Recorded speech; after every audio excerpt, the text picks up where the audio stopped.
El 23 de abril de 1961, justo a las 11:47 de la noche, Antonio Aguilar rasgó un sobre de Manila que alteraría por completo el destino de la dinastía más emblemática del entretenimiento en México.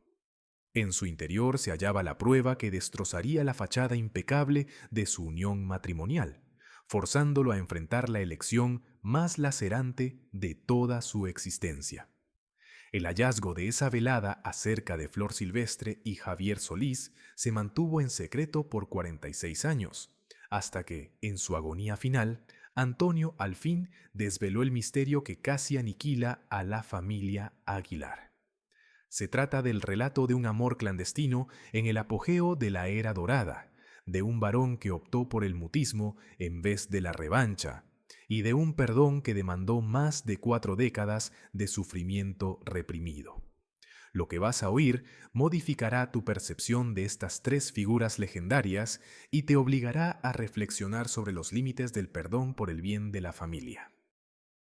Si creciste admirando esas cintas donde Antonio y Flor lucían como el dúo ideal, si evocas las noches en que las familias se congregaban ante la tele para escuchar la voz desgarradora de Javier Solís, si alguna vez especulaste sobre los enigmas de esas ídolas que idolatrabas, esta narración te pertenece. Dentro de ese sobre de Manila que Antonio empuñaba con pulso inestable, reposaban 6 instantáneas capturadas en el Hotel Regis, habitación 412. Las fotos dejaban en evidencia a Flor Silvestre y Javier Solís en una postura incuestionable, acompañándolas un registro hotelero que validaba 47 reservas bajo alias entre enero de 1959 y marzo de 1961.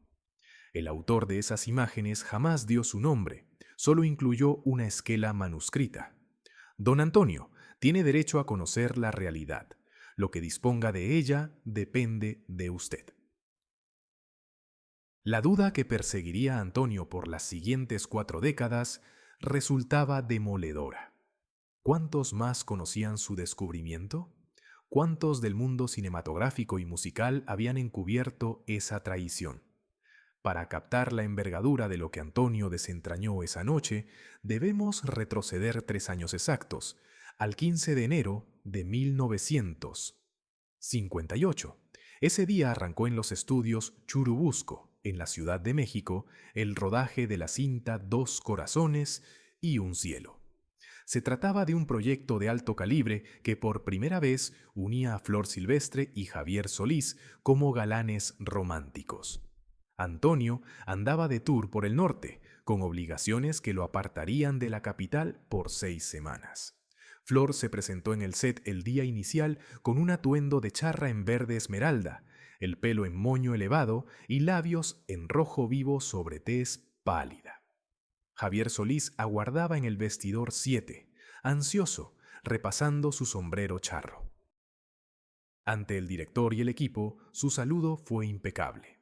Saludo formal, sonrisas de oficio, charla rutinaria sobre el libreto y las tomas previstas. Sin embargo, en ese cruce inicial surgió algo sutil, imprevisto para ambos, que negarían por semanas. La sintonía entre Flor y Javier ante las cámaras saltó a la vista desde la primera secuencia. El director, veterano de las luminarias de la Edad de Oro, le susurró al productor: no había visto tal magnetismo auténtico en años. Esto será un éxito rotundo en boletería. Acertó, aunque no sospechó que esa chispa se extendería más allá del set de modo imprevisible. En las 3 primeras semanas de grabación, Flor y Javier se limitaron a lo profesional: puntualidad en el llamado, escenas cumplidas, despedidas educadas, al cierre. Flor volvía nightly a la morada compartida con Antonio o a la de su madre durante sus ausencias. Javier, divorciado de su primera esposa hacía 8 meses, regresaba solo a su piso en la colonia Narvarte. Mas el 6 de febrero de 1958, en la escena del ósculo lunar, todo viró de forma irreversible. El director insistió en repetir la escena del beso hasta 7 ocasiones, alegando que la luz no estaba perfecta, o que el plano no transmitía la intensidad requerida. Así, Flor y Javier se besaron repetidamente por casi 2 horas seguidas. Una vez que el director aprobó la toma y el equipo empezó a guardar las cámaras, Flor se quedó allí, aún con el traje de la película, fija en un horizonte lejano. Javier llegó con 2 vasos de agua helada. ¿Todo en orden?, inquirió con esa voz profunda que había enamorado a tantas mujeres mexicanas. Flor lo observó y por primera vez en 3 semanas sus ojos mostraron algo más allá del mero compromiso laboral. No estoy segura, contestó con una sinceridad que la tomó por sorpresa. Permanecieron sentados en ese escenario desierto, conversando 3 horas sobre sus existencias, sus matrimonios complicados, sus anhelos no realizados y sus temores más íntimos. Salieron del estudio pasadas las 2 de la madrugada. Ahí nació todo. En los 6 meses siguientes, mientras rodaban 2 corazones y un cielo y arrancaban de inmediato con Camino de Lágrimas, Flor y Javier forjaron un vínculo que ambos describían como una amistad profesional intensa. Se citaban para practicar temas en el estudio de grabación de Javier, bajo el pretexto de pulir los duetos cinematográficos. Almorzaban en sitios recónditos de la colonia Roma, excusándolo como sesiones para repasar libretos.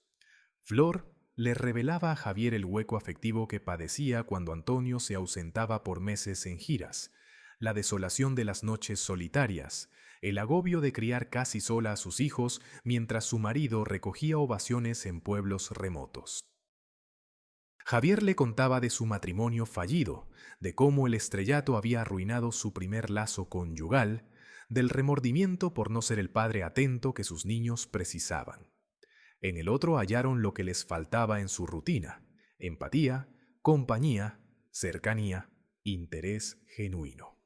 Guadalupe Martínez Soria, psicóloga experta en relaciones que escudriñó este episodio años más tarde, describió cómo lo que inició como sostén emocional entre 2 almas en situaciones parecidas derivó en una adicción sentimental.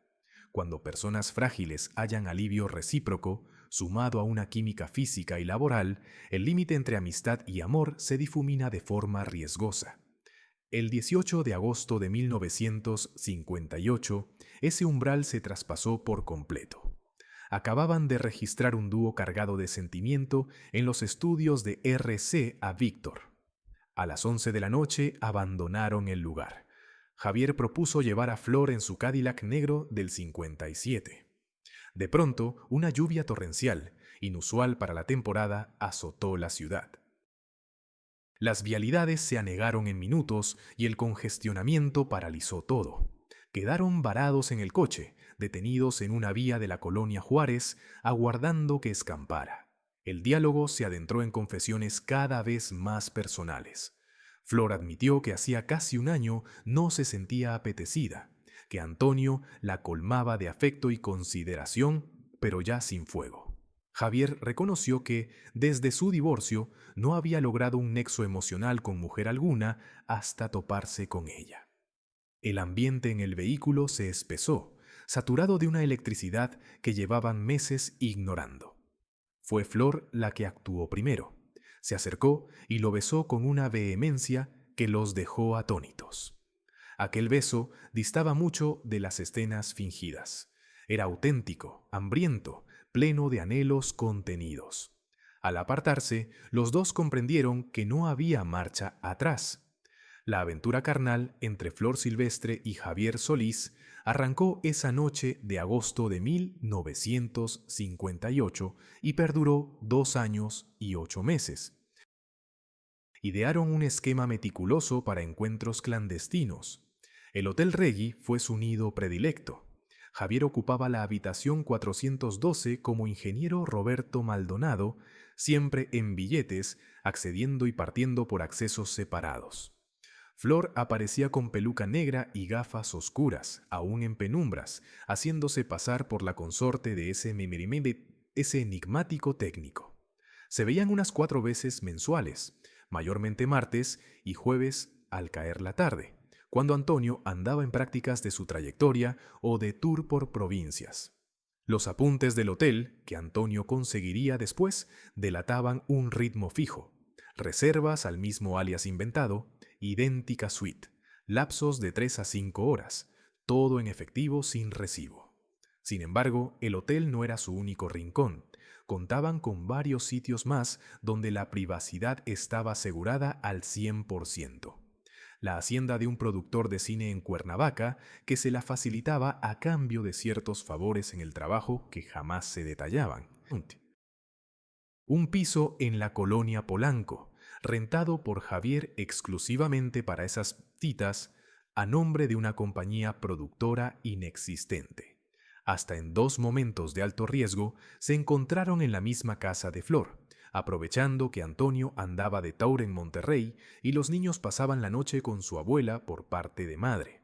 El chofer particular de Javier, Ernesto Villalobos, quien tiempo después reveló parte de la historia a un reportero, recordaba: Don Javier me avisaba de reuniones de trabajo impostergables, me indicaba direcciones puntuales y que volviera por él justo 3 horas más tarde.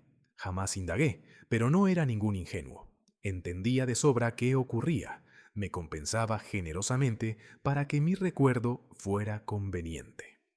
En esos casi 3 años de afer secreto, Flor y Javier sostuvieron una impecable colaboración profesional a la vista de todos. Rodaron 3 filmes adicionales tras los 2 primeros: Amor sin fronteras en 1959, Canción de medianoche en 1960 y El último adiós a inicios de 1961. Hicieron 2 turnés musicales en pareja, una por el Bajío en octubre de 1959 y otra por la costa del Pacífico en marzo de 1960. Para el público y el medio no eran más que 2 talentos sobresalientes con una sintonía artística única. Las cintas que compartían encabezaban las carteleras, sus discos de duetos arrasaban en ventas. Los ejecutivos se disputaban ficharlos como dupla estelar. Nadie imaginaba que esa magia frente a las cámaras ocultaba un romance auténtico que ambos cuidaban con celo en la oscuridad. Eran maestros del disimulo, no solo en los rodajes, sino en toda su exposición pública. Antonio Aguilar, en cambio, carecía de motivos para desconfiar. Claro que pasaba mucho tiempo en giras, pero eso formaba parte de su oficio, y Flor lo había asumido desde el día 1 de su unión. Al volver a casa, ella era la compañera solícita, amorosa, pendiente de los hijos y las tareas familiares.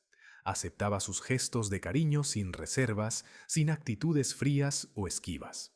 Él apreciaba sobremanera cómo ella impulsaba su trayectoria mientras seguía la suya propia sin descuidar el hogar.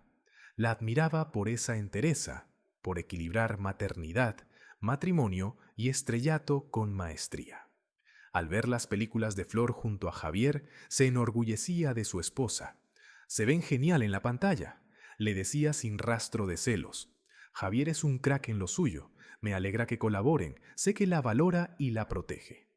Flor asentía, sonreía y en lo profundo lidiaba con un remordimiento que crecía sin parar, pues la verdad era que Flor Silvestre vivía partida en 2.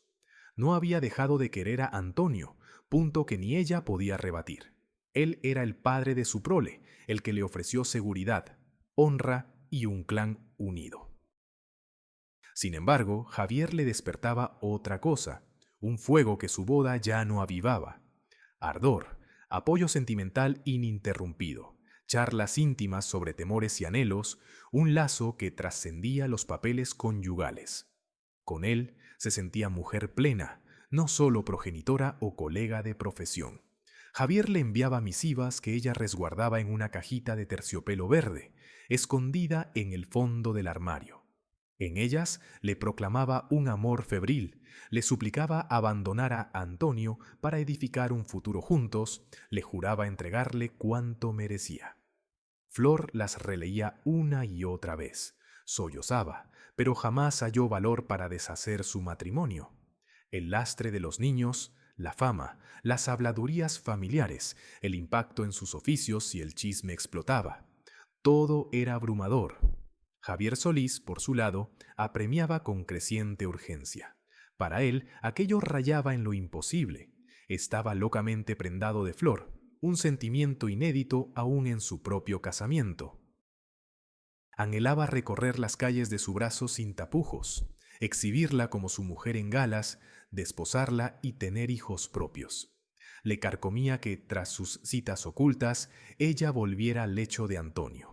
Los celos lo devoraban. En enero de 1961, en una de esas citas en el piso de Polanco, Javier lanzó el ultimátum: o terminas con Antonio antes de que acabe este año, o me voy de tu vida para siempre. No resisto más esta agonía, Guillermina. Te amo tanto que no acepto verte a hurtadillas como si fueras un capricho pasajero. Tú mereces algo mejor que esto y yo también lo merezco. Esa tarde, Flor rompió en llanto incontrolable. Le suplicó un poco más de tiempo, le imploró paciencia y le juró que hallaría la forma de arreglarlo, aunque en el fondo los dos sabían que ella jamás reuniría el coraje para romper su hogar. El 14 de marzo de 1961 tuvo lugar el suceso que al final destaparía el affair. Flor y Javier se citaron en el Hotel Regis como tantas otras veces. Sin embargo, ese día un fotógrafo independiente llamado Humberto Rojas se hallaba en el vestíbulo aguardando a otro cliente para una sesión. Rojas era un viejo conocido en el mundo del espectáculo. Había colaborado con múltiples revistas de farándula y poseía un instinto agudo para identificar celebridades, aún con disfraz. Al ver a esa mujer con peluca negra y gafas oscuras apresurarse hacia el ascensor, un detalle en su andar le pareció conocido. Media hora más tarde, observó a Javier Solís bajar por el mismo ascensor, sin esmerarse mucho en ocultar quién era. Rojas solía ser un tipo correcto que evitaba el cotilleo sensacionalista, pero la intriga lo pudo. Le dio 200 pesos al recepcionista para que le dijera quién ocupaba la habitación y con qué nombre. El trabajador le contó que era la 412, a nombre de un ingeniero Maldonado que llegaba seguido con la misma dama. Ahí Rojas empezó a conectar los puntos. En las 3 semanas siguientes, Humberto Rojas montó una pesquisa callada pero meticulosa. Untó a 2 empleados del Hotel Regis para que lo alertaran cada vez que el ingeniero Maldonado pidiera la 412. Logró meterse en los libros del hotel y fotografió las hojas con las 47 reservas anteriores. El 5 de abril de 1961, al enterarse de una nueva cita ese día, Rojas se plantó en el lobby con su cámara Leica camuflada en un portafolios de cuero. Javier llegó primero, solo, y subió directo. 40 minutos después apareció Flor, con peluca oscura y lentes. Rojas la capturó en foto al entrar. Aguardó 3 horas hasta que salieron por turnos, ella primero y él 30 minutos después. Los fotografió a los dos, pero le faltaba prueba sólida. Le pagó 500 pesos a la camarera del piso para que lo dejara espiar por la mirilla en la próxima visita. El 11 de abril, la camarera lo avisó de que la pareja estaba adentro. Rojas subió y por la mirilla sacó 6 fotos movidas pero claras de Flor Silvestre y Javier Solís en momentos íntimos en la pieza. Humberto Rojas cayó entonces en un conflicto ético brutal. Sostenía pruebas demoledoras que arruinarían la fama de 2 ídolos del entretenimiento mexicano. Podía largarlas a cualquier revista de espectáculos por un dineral. El revuelo sería histórico. Pero Rojas, casado y con hijas, criado idolatrando a esas figuras, no quiso vender su integridad. Pensó que si alguien debía enterarse era Antonio Aguilar, no para arrasarlo, sino porque cualquier hombre tiene derecho a saber la verdad de su unión. El 22 de abril de 1961, Rojas obtuvo la dirección de la casa de Antonio mediante un conocido del medio. Armó un sobre manila con las 6 fotos más nítidas, copias de 3 fojas del registro del hotel que mostraban las reservas constantes y una nota explicando cómo lo había descubierto todo. Contrató a un repartidor sin rostro para que se lo diera en mano a Antonio, ordenándole no decir de dónde venía. El paquete llegó el 23 de abril a las 11:30 de la noche. Antonio lo abrió 17 minutos después. Lo que sintió Antonio Aguilar al revisar ese sobre solo él lo supo de verdad. Como confesó años más tarde a su hijo Pepe, el tiempo se congeló. Repasó las fotos una y otra vez, sin poder asimilar lo que veía. Chequeó los papeles del hotel y las fechas. Muchas de esas escapadas habían pasado mientras él andaba de tour, seguro de que su mujer lo aguardaba leal en casa. Una oleada de furia, vergüenza, pena y desconcierto lo dejó tieso por horas. Se metió en su estudio esa noche y no salió hasta las 6 de la mañana siguiente. Flor dormía serena en el cuarto principal, ignorante de que su vida pendía de un hilo. Antonio no la zarandeó. Le hacía falta procesar esa bomba antes de actuar. En los 5 días que siguieron, Antonio Aguilar padeció el infierno puro. Debía fingir calma con Flor y los niños, mientras por dentro se deshacía en pedazos. Antonio salía de madrugada con excusas de trabajo y se pasaba horas al volante por las vías que circundaban la Ciudad de México sin destino fijo, sollozando y bramando a solas dentro del coche, intentando descifrar cómo demonios no lo había notado antes. Revivía en su mente cada encuentro entre Flor y Javier que había visto de cerca, cazando pistas que se le habían escapado. Y ahí estaban las miradas que intercambiaban en los ensayos, cómo Flor se acicalaba con esmero extra esos días en que iba a cruzarse con Javier, las ocasiones en que ella saltaba en defensa de Javier cuando la industria lo atacaba. Esos detalles que antes le parecían inofensivos ahora se teñían de un sentido cruel y distinto. Antonio se reunió con su abogado de cabecera, el licenciado Armando Velázquez Ramos, y le enseñó las pruebas. El letrado le aseguró que esa evidencia bastaba para obtener un divorcio sin problemas y la guarda total de los hijos, aunque Antonio dudaba si seguir por ahí. El 28 de abril de 1961, Antonio Aguilar resolvió un paso que marcaría su existencia y la de su clan para siempre. No encararía a Flor aún. Primero encararía a Javier Solís cara a cara para aclarar qué rayos había sucedido y cuáles eran sus planes. Logró el dato del piso que Javier rentaba en Polanco, justo el sitio de sus citas con Flor. A las 8 de la noche, Antonio llamó a la puerta. Javier abrió pensando que era Flor, con quien tenía cita esa velada. Su cara se descompuso al toparse con Antonio, cuya mirada fusionaba agonía y firmeza. «Hay que conversar», soltó Antonio con un tono que Javier no le conocía. Pasaron adentro. Antonio aseguró la puerta tras de sí. Nadie supo jamás con precisión qué se dijo en esas 2 horas y 37 minutos dentro del departamento, pero el impacto de esa charla alteraría 3 destinos de forma irrevocable. Antonio arrancó dejando el sobre manila sobre la mesita del salón. «Ábrelo», mandó. Javier Solís, con dedos temblorosos, extrajo las fotos y papeles. Su expresión mostró pudor, remordimiento y un leve alivio porque al fin el affair salía a flote.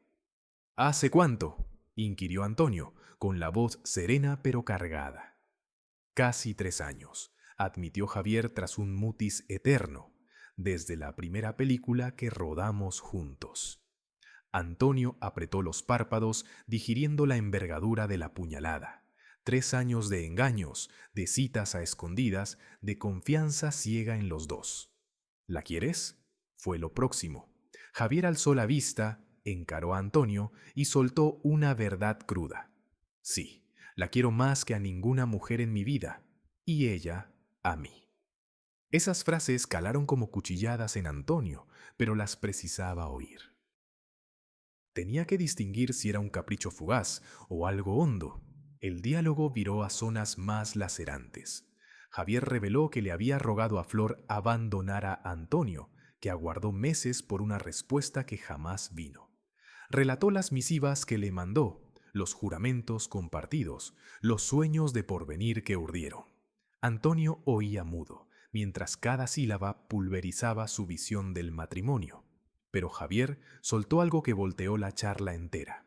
Sin embargo, ella no te va a plantar, Antonio. Y lo sé hace rato. Tú eres el padre de sus hijos, el que le brindó la seguridad que su niñez le quitó. Me quiere, claro, pero no tanto como para desbaratar la familia que armaron. Y yo no aguanto más ser el amante oculto. Por eso pensaba cortar igual, con o sin tu intromisión. Antonio rumió esas frases en un silencio prolongado. Podría haber estallado en cólera, propinado un zape a Javier o jurado arruinarle la trayectoria. Mas la franqueza lacerante de Javier, su rendición abierta, su tormento palpable, desactivaron la ira de Antonio. Emergió en cambio una comprensión rara. Él mismo había padecido giras eternas con soledades demoledoras. Él cargaba culpas por ausentarse de la familia. Él lidiaba con la exigencia de aparentar perfección ante el público mientras luchaba con sus sombras internas. No excusaba la deslealtad, pero captaba cómo dos almas en penumbras hallaron refugio una en la otra y ese bálsamo mutó en pasión. ¿Y tú qué sugieres?, preguntó al cabo Antonio. Javier Solís planteó algo que revelaba más valentía de la esperada. Me aparto, anulo todos los trabajos pendientes con Flor. No rodaremos ni una película más en equipo. Ya no pisaremos los mismos escenarios. Me apartaré de ella para siempre en lo profesional. La gira de julio que teníamos agendada la anulo por completo.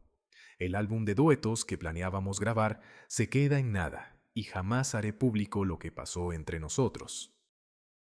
Así es como compenso el mal que le hice.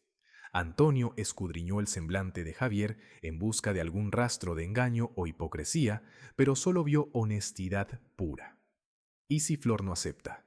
¿Si ella se empeña en seguir colaborando contigo?, le planteó Antonio. En ese caso serás tú el que marque la distancia, replicó Javier. Porque yo, Antonio, no tengo fuerzas cuando de ella se trata. Si me contacta, recaigo sin remedio. Lo único que pondrá fin definitivo a esto es que no volvamos a cruzarnos en ninguna circunstancia. Esa noche, en el piso de Polanco, cerraron un pacto.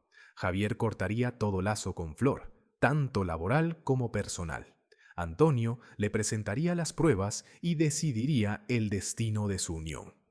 Ninguno filtraría nada a la prensa para salvaguardar las trayectorias de los implicados y, sobre todo, para resguardar a los hijos de Antonio y Flor de un bochorno público. Javier le entregaría a Antonio todas las misivas que Flor le había enviado durante esos 3 años, pruebas extras que Antonio resguardaría con las fotos y papeles del hotel.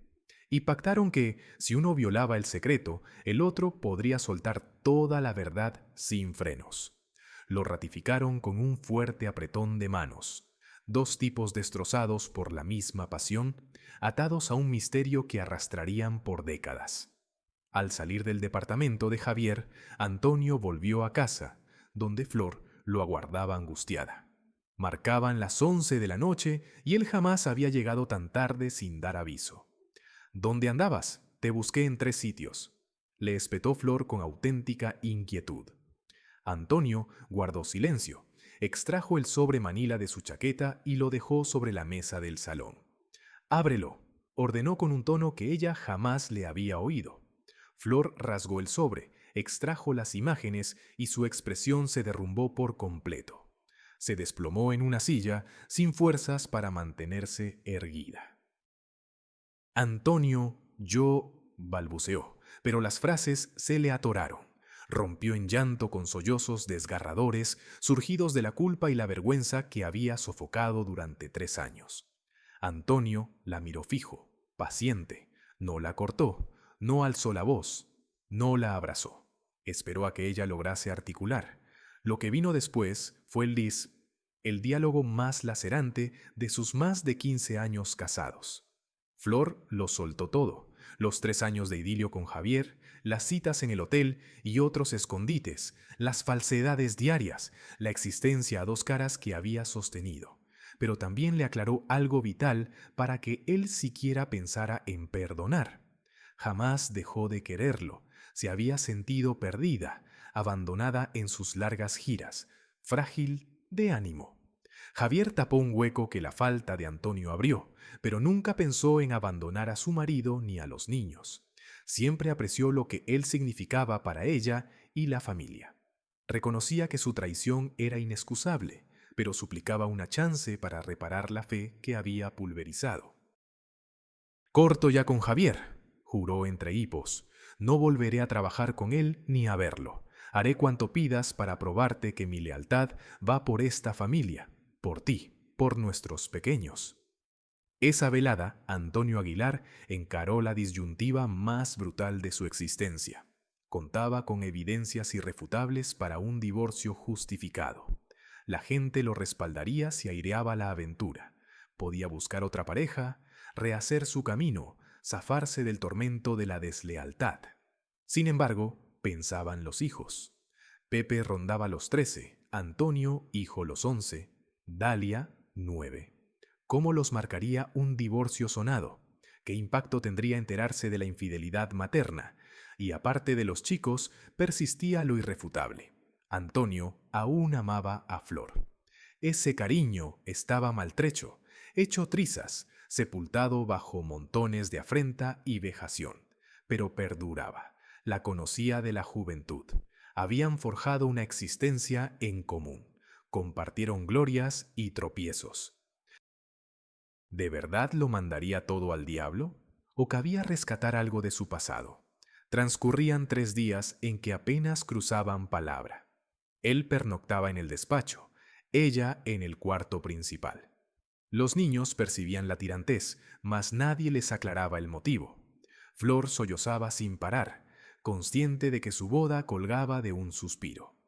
Antonio se pasaba horas en completo silencio, contemplando las fotos y repasando las cartas que Javier le había dado, misivas en las que Flor le confesaba su amor a otro con una intensidad que él no había sentido en mucho tiempo. Cada frase de aquellas cartas era como una puñalada fresca. Mi querido Javier, los días sin ti se me hacen interminables. Cuento las horas para volver a verte. Eres el oxígeno que inhalo, el motivo por el que amanezco llena de esperanza cada día. Leer aquello, enterarse de que su mujer había experimentado esos sentimientos por alguien más, resultaba casi intolerable. Sin embargo, Antonio era un hombre de sólidos principios y un fuerte apego a la familia. Por encima de su sufrimiento, priorizaba su deber con los hijos. El 2 de mayo de 1961 tomó la decisión definitiva. Citó a Flor en el estudio. Ella llegó con los ojos rojos e hinchados por el llanto incesante, preparándose para las palabras que pondrían fin a su unión. Pero Antonio le dijo: «Te voy a perdonar, no porque lo hayas ganado, sino porque nuestros hijos necesitan una familia intacta. Pero óyeme con atención, Guillermina. Este perdón trae condiciones inquebrantables». Flor asintió con urgencia, lista para aceptar lo que fuera. Antonio impuso las normas que regirían su matrimonio de entonces en adelante. Primero, contacto cero con Javier Solís, de cualquier índole. Si se topaban en un evento del medio, ella debía pasar de largo sin mirarlo. Segundo, anulación inmediata de todos los trabajos conjuntos. Tercero, Flor suspendería por un tiempo las giras al extranjero y se dedicaría a producciones que la mantuvieran más en casa. Cuarto, Antonio resguardaría las evidencias de la traición en un sitio seguro, y si ella volvía a fallarle de cualquier modo, las usaría sin piedad. Quinto, y lo esencial, nadie, absolutamente nadie, podría enterarse jamás. Ni los hijos, ni parientes lejanos, ni amigos íntimos. Ese secreto los acompañaría hasta la muerte. Flor Silvestre aceptó todo sin chistar. Reconocía que Antonio le ofrecía una oportunidad inmerecida y haría lo imposible por restaurar la confianza perdida.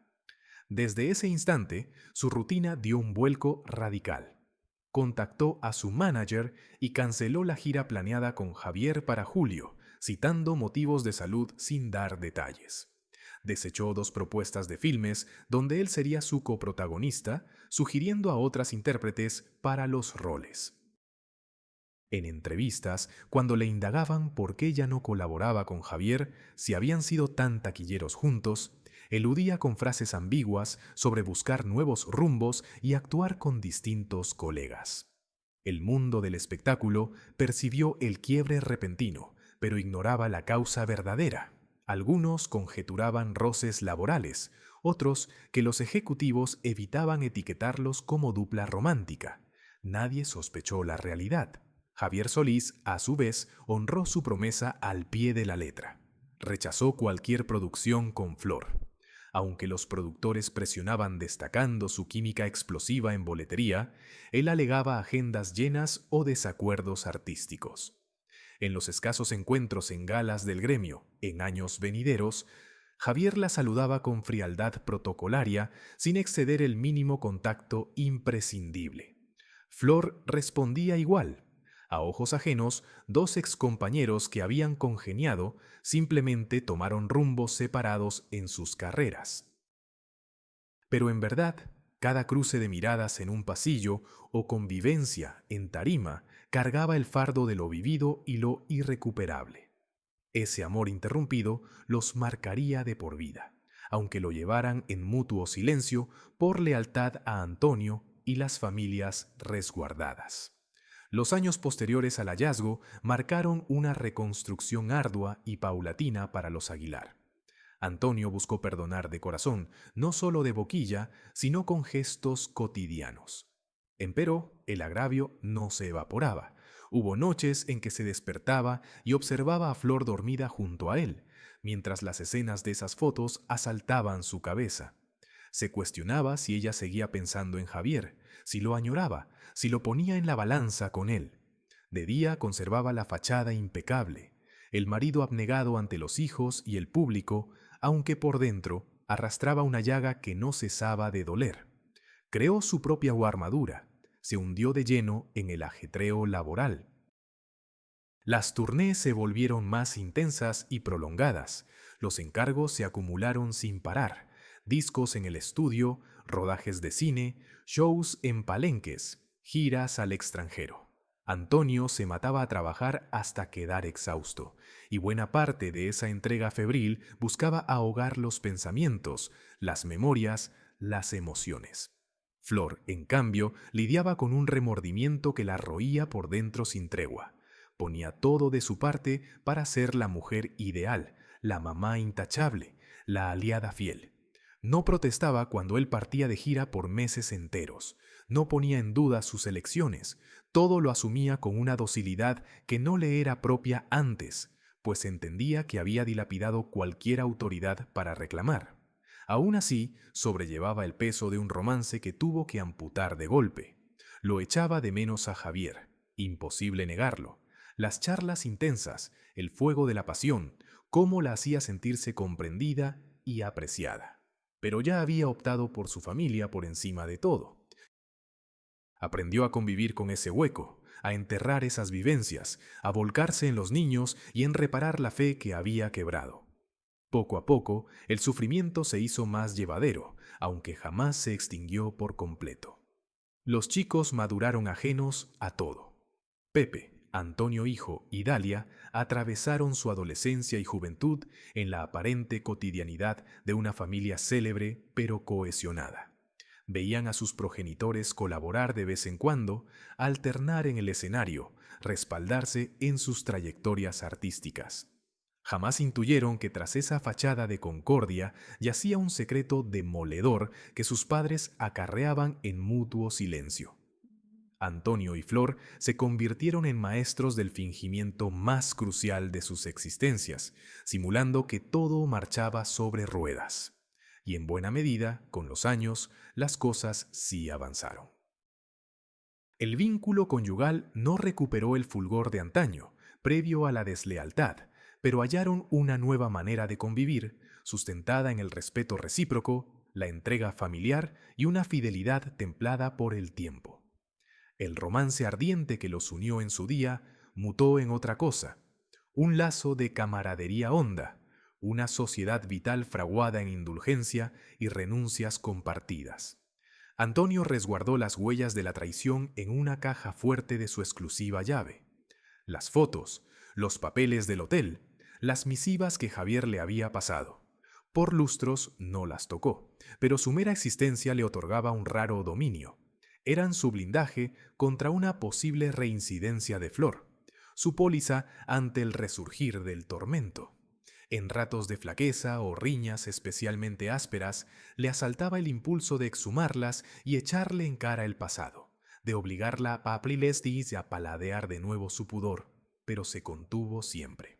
Optó por el perdón auténtico, lo que implicaba no blandir la historia como daga perpetua. El psicólogo conductual Fernando Ramos Estrada, especialista en procesos de indulgencia conyugal, lo desmenuzó después al estudiar este episodio. El perdón verdadero demanda la voluntad explícita de soltar la facultad de vengarse una y otra vez del ofensor. Antonio custodió las pruebas como escudo, no como arsenal para batallas venideras. Esa diferencia lo es todo. Javier Solís, por su lado, impulsó su trayectoria hasta cimas fabulosas en los 60. Se erigió en el intérprete más taquillero de México y Latinoamérica. Sus boleros destrozaban almas, sus rancheras retumbaban por todo el territorio. Contraerió matrimonio en 1964 con Blanca Nieves, una señora fuera del mundillo showbiz, con quien procreó varios vástagos. A la vista parecía haber topado con sosiego y dicha, mas sus íntimos percibían que algo en Javier se había extinguido post-1961. Una melancolía leve que se filtraba tras sus gestos festivos. En sus interpretaciones, sobre todo las baladas de amores vedados y ansias frustradas, el público captaba un padecimiento real que trascendía el mero arte. Javier no volvió a colaborar con Flor Silvestre. Si la prensa indagaba por qué no revivían esa dupla ganadora de otros tiempos, él eludía con gracia. A veces las rutas laborales divergen por sí solas, replicaba. Flor es una estrella única y le auguro lo mejor, pero cada quien traza su derrotero propio. El 19 de abril de 1966, Javier Solís falleció de forma abrupta a los 34 años por fallos en una operación de vesícula. Su partida azotó a todo México. Millones de personas derramaron lágrimas por la partida de esa voz única, de un talento que se extinguía antes de tiempo. Antonio y Flor recibieron la noticia por la radio, justo cuando desayunaban junto a sus hijos. Ella soltó la taza de café que tenía en la mano, con el semblante blanco como el papel. Él la miró de soslayo, percibió el sufrimiento auténtico en su mirada y experimentó un pinchazo de esos celos antiguos que daba por vencidos, aunque guardó silencio. Flor se retiró con una excusa, se encerró en su cuarto y sollozó por horas a solas. Lloró por aquel hombre que había querido en las sombras, por los sueños que se quedaron en el aire, por lo que pudo ser y jamás ocurrió. Antonio la dejó desahogarse. Entendía que precisaba ese duelo íntimo por un romance que, a ojos del mundo, nunca había sucedido. El sepelio de Javier Solís resultó masivo. Miles de almas recorrieron con su féretro las avenidas de la Ciudad de México. Antonio y Flor estuvieron presentes, al igual que las grandes luminarias del medio artístico. Fueron de la mano, permanecieron unidos en la ceremonia, ofrecieron pésames a la esposa con el decoro debido. Para los concurrentes no eran más que compañeros de oficio despidiendo a un igual. Nadie sospechó que para Flor aquel rito marcaba el fin absoluto de un episodio vital guardado en secreto por 5 años. Nadie vio el temblor de sus manos al aproximarse al féretro, ni cómo sus lágrimas diferían de las del resto. Antonio captó cada detalle y al volver a casa esa noche, la estrechó en silencio. Así era su modo de validar su pena sin reproches, de autorizarle el llanto por esa ausencia sin exigir cuentas. Quizás representó el gesto de empatía más hondo en toda su unión. El tiempo transcurrió y la existencia prosiguió. La saga de los Aguilar se expandió y consolidó. Pepe emuló la senda musical de sus progenitores y triunfó como estrella en solitario. Antonio hijo prefirió la penumbra de los focos, pero se mantuvo en los asuntos del clan. Dalia forjó su ruta profesional. Los nietos empezaron a nacer. Antonio y Flor asumieron con devoción el rol de abuelos. Desde fuera todo lucía impecable, la familia ideal del estrellato mexicano. Sin embargo, Antonio soportaba en soledad la carga de ese arcano. Jamás se lo reveló a parientes, amigos íntimos, ni a sus vástagos. Era su calvario particular, su ofrenda callada por la armonía hogareña. Poco a poco, el tormento punzante mutó en una tristeza constante. Aprendió a convivir con ella, a hacerla parte de su esencia, aunque el secreto perduraba, resguardado en esa bóveda inquebrantable. Hacia fines de los 90 y arranque de los 2000, ya como un veterano con la salud menguante, Antonio meditaba sobre su herencia. Había erigido un reino del arte, formado vástagos prósperos y decentes, preservado la unidad familiar contra viento y marea, pero también había lidiado por más de 40 años con un enigma que lo moldeó en silencio, invisible para todos. Se interrogaba si obró bien al condonar, al mutearse, al fingir que nada ocurrió. En ciertos días concluía que sí, que anteponer a los hijos fue lo acertado. En otros, dudaba si no pecó de pusilánime, si debió divorciarse y rehacer su vida. No halló respuesta concluyente, tal vez nunca la hubo. Lo que sí tenía claro Antonio era su deseo de no partir sin que alguien conociera la historia íntegra de su existencia. Alguien debía saber del holocausto que asumió, del padecimiento mudo que arrastró, de las elecciones atroces que afrontó. Y ese alguien sería Pepe, su primogénito, el continuador del apellido Aguilar, el custodio del linaje. Pepe merecía la verdad sobre sus padres, no para manchar su visión de ellos, sino para captar la intrincada urdimbre del matrimonio, del perdón, de las opciones dictadas por el apego familiar. Antonio resolvió que, al intuir su fin próximo, le confidenciaría el secreto a Pepe, junto con las evidencias atesoradas por décadas. Sería su liberación final y la entrega a su hijo del peso de resolver qué hacer con esos datos. El 2007 trajo el rápido declive de la salud de Antonio Aguilar.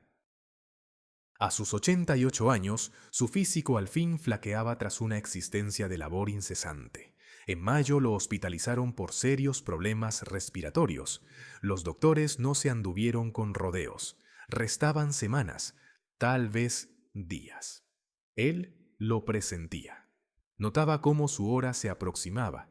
Una tarde solicitó una charla privada con Pepe. Le pidió que se dirigiera a la casa, específicamente a su estudio personal, y sacara de la caja fuerte un sobre de Manila amarillento por los años. Le reveló la combinación, un secreto que solo él manejaba. Pepe, perplejo pero sumiso, acudió a la vivienda familiar y por primera vez abrió el cofre de su padre.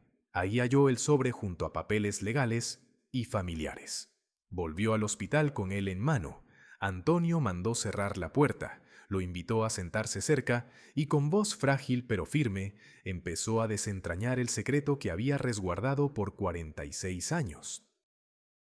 Pepe Aguilar prestó atención en completo silencio mientras su padre detallaba todo. El hallazgo de la infidelidad en 1961. Las fotos, los papeles del hotel, el careo con Javier, la elección de perdonar a Flor, los pactos establecidos, los años arrastrando esa carga. Antonio sacó el contenido del sobre, imágenes desteñidas pero reconocibles, documentos del Hotel Regis, las misivas que Javier le envió a Flor. Pepe observaba todo, abrumado, sin poder asimilarlo del todo. Sus padres, el dúo ideal que el público idolatraba, habían edificado su unión sobre una traición condonada, mas no borrada. Su madre mantuvo un romance de 3 años con Javier Solís. Su padre lo supo siempre y calló. El universo de Pepe se derrumbó en ese instante. ¿Por qué me lo revelas justo ahora?, indagó Pepe con la voz entrecortada. Antonio tomó aire hondo antes de contestar. Porque quiero que captes algo esencial, hijo. El matrimonio no es como lo pintan las películas o las rancheras. No se trata solo de romance y fuego eterno, implica compromiso, renuncia, optar por la familia repetidamente, aunque hiera. Tu madre dio un paso gravísimo que me pulverizó, pero yo también fallé. Estuve fuera de casa demasiado. Puse mi profesión por encima de estar presente. Di por hecho que ella me aguardaría siempre. Ninguno fuimos impecables. Lo clave fue que en la hora de la verdad, los dos priorizamos a ustedes, a la familia, sobre nuestro ego y sufrimiento propio. Te lo confío ahora porque heredarás esta familia, este patrimonio. Debes entender que se forjó no solo en triunfos y dones, sino en indulgencia y entrega. Antonio aclaró a Pepe por qué jamás aireó la infidelidad en público. Habría arruinado la trayectoria de Flor en una era donde a las mujeres adúlteras las lapidaban sin piedad. Habría estigmatizado a sus hijos de por vida. Habría hecho del apellido Aguilar un emblema de chisme en vez de arte y herencia. Elegí que mi tormento valiera menos que resguardarlos a todos, admitió Antonio. Fue sencillo, ¿verdad? Hubo días en que lamenté esa elección. Bastantes. Lo repetiría sin dudar. Sí, mírate hoy. Observa a tu hermano, a tu hermana. Crecimos fuertes, queridos, en un hogar sólido. Eso compensó cada instante de agonía que sobrellevé en Mutis. Pepe soltó la pregunta obvia. ¿Mamá sabe que me lo estás diciendo? Antonio sacudió la cabeza. No. Y no se lo cuentes mientras viva. Tu madre ha arrastrado su remordimiento casi 50 años. Ha sido una compañera intachable desde entonces. Jamás me dio pie a sospechar. Ha saldado su falta 1000 veces con su abnegación, fidelidad, renuncia. No se merece revivir esa humillación en sus postrimerías. Te lo entrego a ti como custodio del linaje familiar. Tú resolverás qué hacer con esto cuando los dos nos hayamos ido. Pero júrame que, mientras ella respire, queda entre nosotros. Pepe, con los ojos anegados, cumplió esa promesa. Juró a su padre agonizante velar el secreto, cuidar a su madre, respetar el holocausto de Antonio. Antonio Aguilar falleció el 19 de junio de 2007, flanqueado por los suyos. Flor Silvestre apretaba su mano. Pepe y hermanos velaban. Los instantes finales transcurrieron serenos. Antonio miró a Flor y murmuró: Gracias por estos años, gracias por decidirte a permanecer, gracias por ser la madre que nuestros hijos requerían. Flor sollozaba sin captar del todo la profundidad de esas frases, ignorante de que Antonio se despedía no solo de su esposa, sino de la mochila que cargó décadas. Al cerrar los ojos por última vez, Pepe notó que partía más que su padre. Una época, un hombre de esa estirpe extinta, el celoso de un misterio que ahora le tocaba a él portar. El sepelio de Antonio Aguilar se convirtió en suceso patrio. Miles lo escoltaron en el cortejo. Se proclamaron 3 días de duelo en diversos estados. La prensa registró cada pormenor del adiós al charro de México. Flor Silvestre lució impecable en medio de su profundo duelo, con una dignidad y fortaleza admirables pese al golpe demoledor de la pérdida. Nadie imaginó que, al llorar por su compañero de tantos años, también lamentaba la intrincada red de su relación compartida, los secretos enterrados, las faltas absueltas, el cariño que resistió las tormentas. Aún así, Pepe miró a su madre en el sepelio con una perspectiva renovada. Reconoció en ella a una mujer cargada de remordimientos por casi medio siglo, que empleó el resto de sus días en enmendar un desliz juvenil, que quiso a su padre no con pasión de novela, sino con una entrega auténtica y leal. Su admiración por ella no menguó al descubrir el misterio. Al contrario, se intensificó. En las semanas posteriores al entierro, mientras el clan se congregaba para resolver los pendientes de Antonio, Pepe lidió con un dilema crucial. ¿Qué destino dar al sobre Manila que ahora custodiaba? ¿Quemarlo para sepultar el enigma junto a su padre? ¿Resguardarlo como él lo hizo o soltarlo al mundo cuando su madre ya no estuviera? No hallaba respuestas firmes. Optó por encerrarlo en su propia caja fuerte, imitando el gesto paterno. Cumpliría la promesa jurada. Mientras Flor siguiera con vida, el velo del secreto se mantendría intacto. Pero tras su partida, evaluaría si la dinastía Aguilar merecía exponer esa faceta escondida o si ciertas verdades debían yacer en el olvido eterno. Flor Silvestre sobrevivió 13 años más a la muerte de Antonio. Falleció el 25 de noviembre de 2020, con 90 años cumplidos. En esa etapa de viuda, en charlas con la prensa, evocaba a menudo su unión con él como el romance supremo de su existencia, el hombre que le regaló lo inimaginable. Jamás aludió a Javier Solís, salvo en términos laborales, limitándose a alabanzas por sus cintas compartidas en los 50. Era un artista de primer nivel, afirmaba. Logramos un gran triunfo colaborando en esos tiempos y punto. Los periodistas nunca indagaron el motivo de esa ruptura abrupta en su dupla profesional. Suponían meros rumbos divergentes. Flor se llevó su versión al más allá, ignorante de que Antonio había confiado todo a Pepe en sus postreros momentos. Al morir ella en 2020, Pepe revivió el tormento de qué obrar con el secreto. Su madre había partido, su padre 13 años antes. Javier Solís llevaba más de 50 años en la tumba. Los actores principales ya no sufrirían por la exposición, pero ¿qué ganancia traería sacarlo a la luz? ¿Alteraría algo admitir que esa pareja idealizada era en verdad un lazo refundado sobre un indulto arduo? ¿O solo empañaría el prestigio de sus progenitores sin razón? Pepe sondeó a sus hermanos sin desgranar el núcleo del asunto, planteándoles en abstracto si las realidades espinosas de íconos difuntos debían airearse o resguardarse. Las posturas se partieron. Unos abogaban por la claridad histórica, otros por blindar la memoria de los ausentes.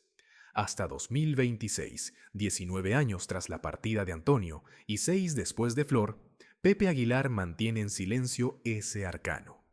El sobre Manila yace en su bóveda privada. De cuando en cuando lo saca, contempla las fotos desteñidas, repasa las misivas de lustros atrás y medita sobre las sombras del vínculo parental. Ha resuelto que por el momento quede en lo íntimo. Así rinde tributo al holocausto de su padre, a la expiación de su madre, aunque intuye que el relato íntegro clama por salir algún día, no como chisme sensacionalista, sino como testimonio de perdón, entrega y la auténtica maraña del amor que trasciende los finales felices. El idilio clandestino de Flor Silvestre y Javier Solís, junto al indulto callado de Antonio Aguilar, nos lega sabias enseñanzas sobre el alma humana y el casamiento. Revela que los ídolos escrutados por multitudes padecen idénticas flaquezas, torpezas y aflicciones que el vulgo. Nos ilustra que perdonar de veras no borra el ayer, sino que opta deliberadamente por no blandirlo como daga hoy. Prueba que las uniones conyugales resisten traiciones cataclísmicas si los implicados se avienen al titánico esfuerzo de restaurar la fe mutua. Y sobre todo, nos avisa que tras toda estirpe de fachada impecable yacen relatos enredados de yerros, absoluciones, abnegaciones y encrucijadas atrozmente duras que escapan al ojo público. Antonio Aguilar bien pudo optar por la revancha, el bochorno notorio, el rompimiento legítimo. En vez de eso, optó por una ruta infinitamente más ardua, el perdón en la intimidad, el sacrificio callado, la forja de un legado familiar sobre bases de una nueva oportunidad. Llevó esa herida a cuestas por 46 años, todo para resguardar a sus hijos y a esa mujer que, aunque lo había engañado, seguía siendo la madre de su prole y su eterna compañera. Ese nivel de entrega ya escasea en estos tiempos de rupturas express y vidas expuestas al minuto. Antonio encarnó a una era que ponía a la familia por sobre el ego personal, que sabía que ciertos secretos se resguardan no por miedo, sino por un amor profundo.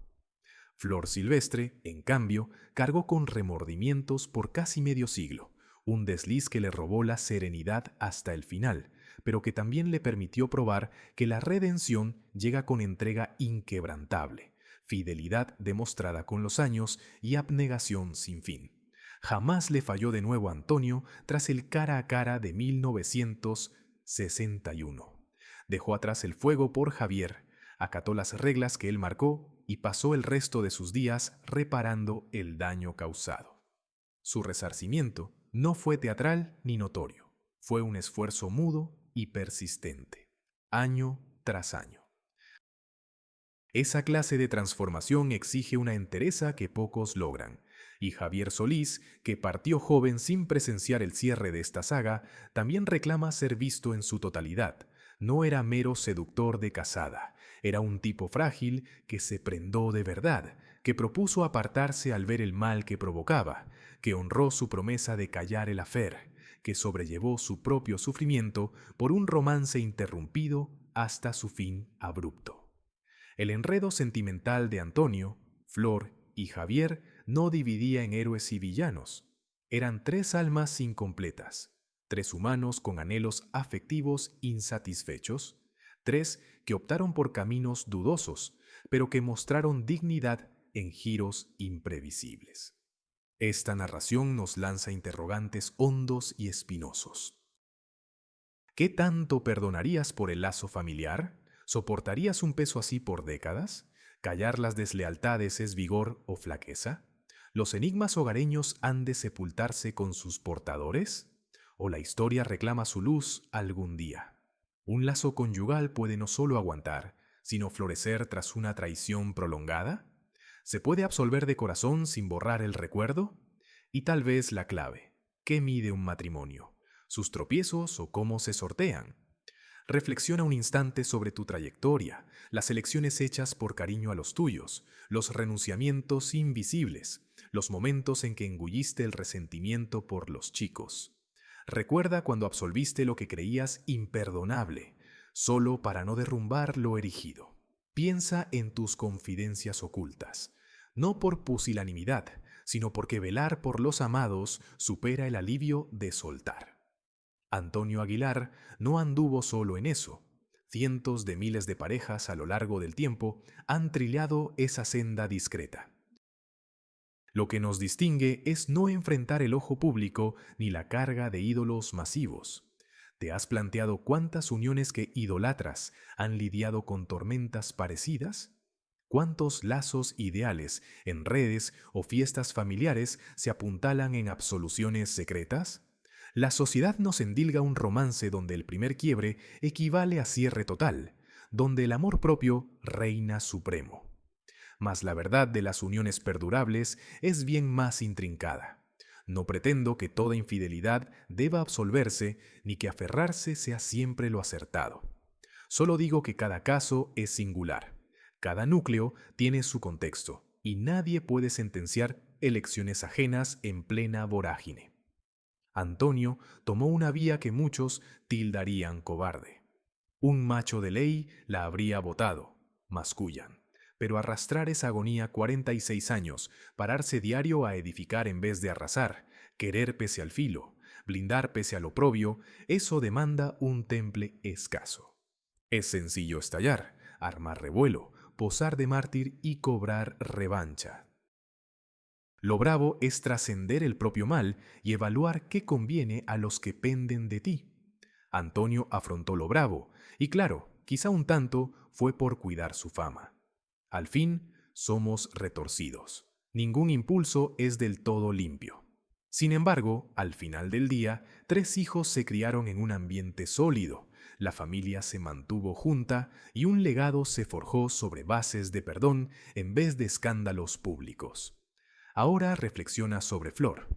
¿Cuántas mujeres en sus años mozos hemos tomado decisiones que nos llenan de vergüenza años después? ¿Cuántas veces herimos a quienes queríamos por estar desorientadas, confundidas, persiguiendo algo indefinible? Lo que nos distingue es que la mayoría no enfrenta esas elecciones bajo los ojos de millones, ni arrastra esa culpa fingiendo una fachada de perfección impecable. Flor convirtió su mayor falla en un secreto eterno. No tuvo chance de ir a terapia para procesarlo a la luz del día. No pudo abrirle su corazón a una amiga cercana para hallar alivio. No logró soltar ese peso porque hacerlo habría demolido a su familia. Piensa en llevar 50 años consciente del error más grave de tu existencia, viendo a tu marido soportar ese saber en mutuo silencio sin atreverse a tocar el tema abiertamente entre ustedes dos, ya que cada charla reviviría cicatrices que por poco sanan. Y Javier, que partió a los 34 años sin cierre alguno para su relato. Se fue sabiendo que la mujer que amaba optó por su familia en vez de él, y que esa elección lo dejó derrotado. Murió sin desahogar ese sufrimiento con nadie, pues también juró callar. Se marchó con la culpa de haber contribuido a herir a un hombre inocente. Las postreras palabras que Javier dirigió a Flor, según las misivas que Antonio resguardó, las escribió 3 semanas antes de fallecer. A veces me pregunto si algún día podremos encontrarnos en otra vida donde las circunstancias sean diferentes, donde no haya esposos que traicionar ni familias que destruir, donde amarnos no cueste todo lo que nos ha costado. Hasta entonces te llevo en mi corazón, aunque ya no te tenga en mi vida. Partió con esas letras, con ese cariño reprimido, con esa entrega resignada y amarga. 3 destinos cruzados por impulsos nacidos en fragilidad. 3 individuos que abonaron costos distintos por idéntico desliz. Antonio saldó con un sufrimiento callado a lo largo de décadas. Flor, con remordimiento inquebrantable y la losa de haber fracturado algo irreparable del todo. Javier, con un amor que debió abandonar, que lo siguió hasta su fin prematuro. Ninguno fue mero inocente ni puro culpable. Todos simples mortales falibles lidiando con enredos imposibles, haciendo lo que creían mejor con las limitadas armas emocionales a su alcance. Lo que esta trama nos lega no es tanto la infidelidad como tal, sino el poder humano de optar día a día. Antonio bien pudo aferrarse al rencor eterno, cobrándole a Flor su tropiezo cada jornada del resto de su unión. Prefirió intentarlo reconstruir. Flor pudo negarlo todo o restarle peso a su acto. En su lugar, asumió la culpa plena y consagró su vida restante a probar que su lealtad era auténtica. Javier pudo ventilarlo todo por venganza al perderla. Optó por honrar su promesa y retirarse con dignidad. Cada uno reveló temple en la tormenta, y ahora Pepe Aguilar porta ese peso. Domina la verdad íntegra del casamiento paterno. Maneja pormenores exclusivos y debe resolver qué hacer con ellos, sepultarlos para extinguir el secreto o revelarlos algún día para que el mundo capte la auténtica complejidad de la saga con su apellido. ¿Sundrundur? Es el fardo que su padre le legó, el rol de custodio de la crónica familiar. No existe una salida obvia ni perfecta. Cualquier paso suyo generará críticas de unos y respaldo de otros. Antonio Aguilar nos obsequió un caudal musical y artístico irrefutable, mas tal vez su huella mayor fue el modelo de renuncia propia por el clan, sostenido 46 años. Nos demostró que ser varón no va de revancha ni de ostentar fuerza, sino de encarar opciones arduas que resguardan a los tuyos, aun si implican padecer en privado. Nos reveló que la valentía genuina brota en ocasiones del mutismo, la reserva, la ruta más escabrosa cuando destruir todo en un arrebato de furia legítima sería sencillo. Este relato que has oído no solo gira en torno a Antonio, Flor y Javier. Evoca esas verdades que las familias ocultan, esos misterios que oprimen linajes completos. Narra de bodas que lucen idílicas desde fuera, pero que internamente han atravesado purgatorios inimaginables. Cuenta la historia de madres que fallaron en algún momento, pero consagraron sus días a reparar esos tropiezos. Relata sobre padres que optaron por el perdón en lugar de la revancha, aunque lo más sencillo habría sido lo opuesto. Narra amores prohibidos que se truncaron de golpe por el deber hacia los demás. Expone elecciones sin soluciones claras y evidentes, solo alternativas arduas en las que cualquier ruta exige renunciar a algo valioso. Si has llegado hasta este punto, es porque algo en tu alma vibró con este sufrimiento, con esa ansia de claridad, con el enredo de las relaciones humanas. Si este relato te agitó por dentro, si te llevó a pensar en tu propia familia, en los misterios que tal vez tú también ocultas o intuyes en tu linaje, demuéstralo con un like. Tu respaldo me impulsa a continuar escarbando y revelando las realidades que nuestro México anhela descubrir. Y si deseas más relatos así, suscríbete y enciende la notificación, ya que semana a semana entrego descubrimientos inesperados sobre íconos que forjaron nuestro camino. Crónicas de pasiones vedadas, enigmas hogareños, dilemas inescapables, reconciliaciones y segundas oportunidades. Relatos que nos enseñan que tras toda leyenda late gente real, con batallas idénticas a las nuestras. No permitas que este cuento se quede aquí. Difúndelo entre tus hijas, tus amigas, esa confidente que sabe que tras toda familia impecable yacen narrativas silenciadas. Compártelo con quien precise oír que se puede sanar heridas profundas de infidelidad, con quien arrastra remordimientos del pasado y busca fe en la salvación, con quien sacrificó por el bien de los suyos. Deja un comentario respondiendo. ¿Perdonarías al estilo de Antonio o optarías por la separación pese a los niños? ¿Crees que Flor amaba de verdad a Antonio o se mantuvo por interés? ¿Ves a Javier como damnificado o como culpable? ¿Debemos desentrañar todos los velos de las celebridades que idolatramos? ¿O hay confidencias que deben sepultarse con sus portadores?